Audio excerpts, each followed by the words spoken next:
Σε αυτό το επεισόδιο ταξιδεύουμε στη Βάρνα της Βουλγαρίας, όπου στις 8 Ιουλίου 2014 ένας νεαρός Γερμανός, ο Λάρς Μίταγκ, τρέχει έξω από το αεροδρόμιο αφήνοντας πίσω τα πάντα.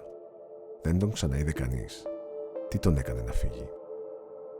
Ο Λάρς Μίταγκ ήταν 28 ετών, από το Βερολίνο.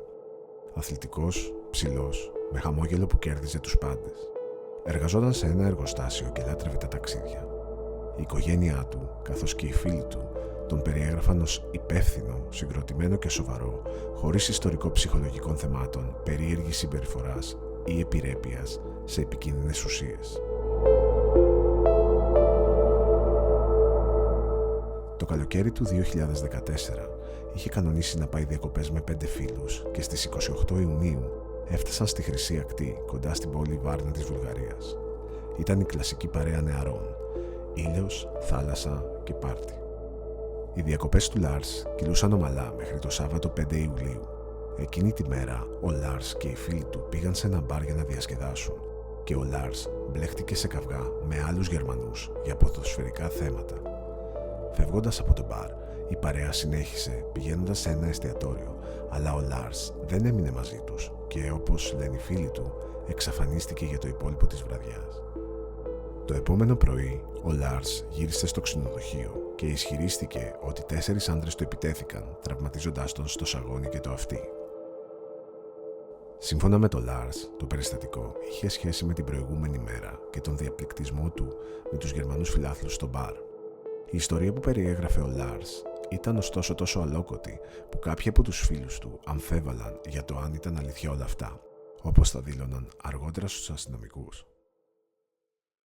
Την επόμενη μέρα, στις 7 Ιουλίου, μέρα επιστροφής της παρέας στη Γερμανία, ο Λάρς επισκέφτηκε ένα γιατρό της περιοχής για να δει τον τραυματισμό στο αυτί του. Ο γιατρός που τον εξέτασε διέγνωσε ρήξη τυμπάνου και του συνέστησε να μην πετάξει με το αεροπλάνο, ενώ του έγραψε και την αντιβίωση Σεφπροζίλ των 500. Ο Λάρς αποφάσισε να μην πάρει το αεροπλάνο λόγω του θέματος με το αυτί του και τις συμβουλές του γιατρού. Οι φίλοι του προσφέρθηκαν να μείνουν, αλλά ο Λάρς αρνήθηκε, διαβεβαιώνοντάς τους ότι δεν υπήρχε λόγος ανησυχίας. Έτσι, μετά το check-out, τους αποχαιρέτησε και έμεινε μόνος. Στη συνέχεια, ο Λάρς έκλεισε μία μέρα διαμονής στο ξενοδοχείο Κόλορ, ένα φθηνό ξενοδοχείο κοντά στο αεροδρόμιο της Βάρνας, όπου θα παρέμενε μέχρι να νιώσει καλύτερα και να γυρίσει πίσω σπίτι του στη Γερμανία. Με την άφιξή του στο ξενοδοχείο, οι κάμερες ασφαλείας τον δείχνουν να ανεβοκατεβαίνει τις σκάλες και να κοιτάζει από τα παράθυρα φοβισμένος και να κρύβεται στον ενηλικιστήρα. Τηλεφώνησε στη μητέρα του και, τρομοκρατημένος, της μιλούσε ψιθυριστά, λέγοντάς της ότι δεν ένιωθε ασφαλής και ότι κάποιοι τον παρακολουθούν και ότι θέλουν να τον ληστέψουν ή ακόμα και να τον σκοτώσουν. Στη μία περίπου τη νύχτα, ο Λάρς φαίνεται να φεύγει από το ξενοδοχείο και να επιστρέφει μετά από 1 ώρα, αλλά δεν υπάρχουν πληροφορίες για το πού πήγε και τι έκανε σε αυτό το διάστημα. Τα ξημερώματα τηλεφώνησε και πάλι στη μητέρα του και της είπε ότι αυτοί που θέλουν να του κάνουν κακό τον πλησιάζουν και εκείνος κρυβόταν σε θάμνους. Τι να φοβόταν άραγε ο Λάρς? Νωρίς το πρωί, στις 8 Ιουλίου, ο Λάρς πήρε ένα ταξί και πήγε στο αεροδρόμιο της Βάρνας. Μιλώντας πάλι με τη μητέρα του, εκείνη του συνέστησε να επισκεφτεί το ιατρείο του αεροδρομίου για να δει την κατάσταση με το αυτί του πριν πετάξει.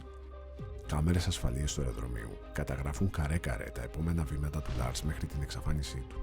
Μέσα στο ιατρείο, ενώ ο γιατρός ετοιμάζεται να τον εξετάσει, ο Λάρς ξαφνικά πετάει το σακίδιό του και φεύγει τρέχοντας, βγαίνοντας από το κτίριο του αεροδρομίου. Ο γιατρός Κώστα Κωστόφ, που ήταν εκεί, ανέφερε ότι ο Λάρς αναστατώθηκε όταν ένας εργάτης του αεροδρομίου μπήκε στο ιατρείο. Αυτό έκανε τον Λάρς να φύγει τρέχοντας σε κατάσταση σοκ. Ο Λάρς πετάει το σακίδιό του, φεύγει τρέχοντας και βγαίνει από το κτίριο του αεροδρομίου. Είναι το τελευταίο επιβεβαιωμένο πλάνο του Λάρς. Φοράει ένα κίτρινο t-shirt, τζιν σορτσάκι και κρατά το τηλέφωνό του. Δεν φαίνεται τραυματισμένος, δεν φαίνεται επιθετικός. Απλώς πανικόβλητος. Τρέχει μέσα από τον φράχτη του αεροδρομίου, διασχίζει ένα χωράφι και εξαφανίζεται για πάντα.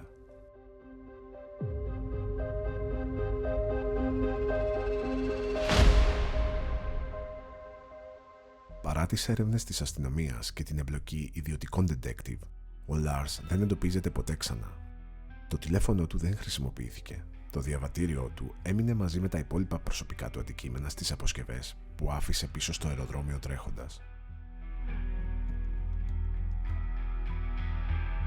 Πολλοί πιστεύουν πως ο Λάρς εμφάνισε οξύ επεισόδιο παρανοϊκής ψύχωσης. Η συμπεριφορά του, φόβος, καταδίωξη, απομόνωση, ταιριάζει με κάποιο είδους ψυχική διαταραχή.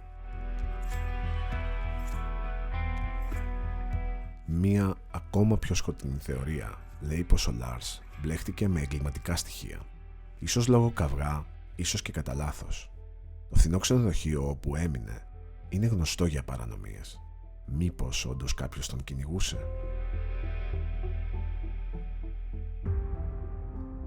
Αυτή η θεωρία θέλει τον Λάρς να ήθελε απλώς να φύγει και να είχε προσχεδιάσει τα πάντα από την αρχή. Χρησιμοποίησε τον τραυματισμό του ως πρόφαση, δημιούργησε θόρυβο και μετά χάθηκε σκόπιμο. Κάποιοι λένε πως τον είδαν αργότερα σε μοναστήρια ή ζώντας ως άστεγος. Από το 2014 μέχρι σήμερα έχουν υπάρξει πολλές αναφορές για υποτιθέμενες θεάσεις του Λάρς σε πολλές χώρες, αλλά καμία δεν επιβεβαιώνεται. Ήταν μία ακόμα απογοήτευση. Όσο περνούν τα χρόνια, η υπόθεση αποκτά σχεδόν θρυλική διάσταση. Αν και τίποτα δεν μπορεί να υποθεί με απόλυτη βεβαιότητα, πιστεύω πως η πτώση της ψυχικής του υγείας ήταν ραγδαία και επικίνδυνη.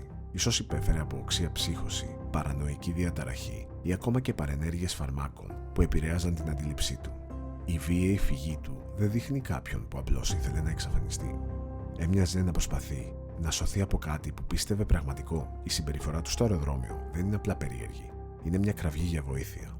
Το ότι δεν έχει βρεθεί ούτε η ίχνος του όλα αυτά τα χρόνια ενισχύει για εμένα το ενδεχόμενο να κατέληξε νεκρός λίγη ώρα ή λίγες μέρες μετά την εξαφάνισή του, κάπου εκτός κάμερας, σε ένα σημείο που ποτέ δεν ερευνήθηκε σωστά. Προσωπικά, πιστεύω ότι ο Λάρς υπέστη ένα ψυχοσικό επεισόδιο. Όχι επειδή είχε απαραίτητα ιστορικό, τουλάχιστον καταγεγραμμένο, αλλά επειδή το φάρμακο, η πίεση, η παράνοια τον οδήγησαν σε σύγχυση. Οι κλήσεις στη μητέρα του, η φυγή από το ξενοδοχείο, το τρέξιμο χωρίς λόγο, δείχνουν ότι το μυαλό του δεν ήταν καθαρό. Πιστεύω ότι έτρεξε στο δάσος, χάθηκε και ίσως πέθανε κάπου χωρίς να βρεθεί ποτέ. Γιατί ίσως οι αρχές στη Βουλγαρία εκείνη την εποχή να μην είχαν τα μέσα ή τη δυνατότητα να ψάξουν ενδελεχώς. Επιπλέον, επειδή ο Λάρς ήταν Γερμανός, η οικογένειά του δεν ήταν συνεχώς εκεί για να πιέσει τις έρευνες ή να κινητοποιήσει την περιοχή. Πιθανόν να χάθηκε πολύτιμος χρόνος. Όπως και να έχει, είναι μια τραγωδία, αλλά η απάντηση κρύβεται στην ψυχική του κατάσταση και στις συνθήκες της εποχής. Εσείς τι πιστεύετε? Πείτε μου στα σχόλια. Ο Λάρς Μιτάνγκ χάθηκε χωρίς ίχνος. Μία υπόθεση με περισσότερα ερωτήματα παρά απαντήσεις. Αν ζει, ίσως κάποιος κάπου μία μέρα να τον αναγνωρίσει. Αν όχι, του αξίζει να βρεθεί η αλήθεια. Αν σας άγγιξε αυτή η ιστορία, πατήστε like και εγγραφείτε στο κανάλι. Αφήστε στα σχόλια τη δική σας θεωρία. Εσείς τι πιστεύετε πως του συνέβη? Στο Dead End φωτίζουμε ανεξιχνία στα μυστήρια. Ραντεβού στο επόμενο επεισόδιο.